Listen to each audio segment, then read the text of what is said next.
Okay guys, ever wanted a bold video background section with a heading, body text, and call to action button all built in?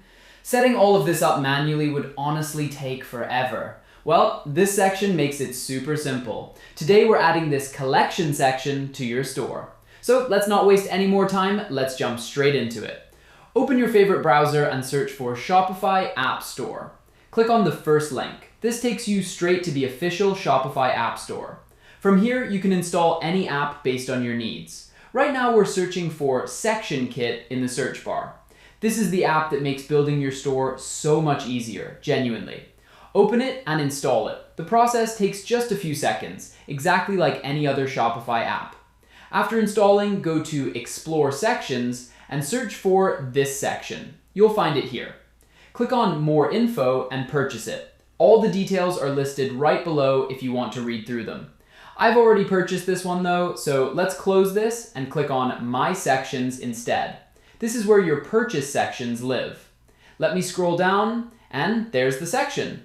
Click on Customize, choose your favorite theme, and the section installs successfully. Now let's open it in Theme Customizer and give it a second to load. Once ready, click on Add Section and search for it. Then choose Collection from the results. It'll be added instantly.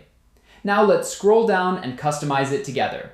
First, let's start with the layout. There are 3 different options to choose from here. Pick whichever fits your section best, but I won't be changing this setting myself since it already works well for my section. Now let's move on to video. You can either select a video file from admin or add a manual video URL, along with a few other settings you can customize based on your own preference. Right below that, add your heading text, and there are more heading settings you can adjust too. Now let's add the body text along with its other settings. Then in the CTA button, add a button label and a button URL, plus a few more button settings you can customize. There's honestly so much you can control in this one section. Lastly, there's a section color and spacing setting you can adjust based on your own store. Once you've customized everything the way you like, just hit save, and the section goes live on your store. If you found this tutorial helpful, drop a like and let me know in the comments if you run into any issues. I read every single one and I'm always happy to help.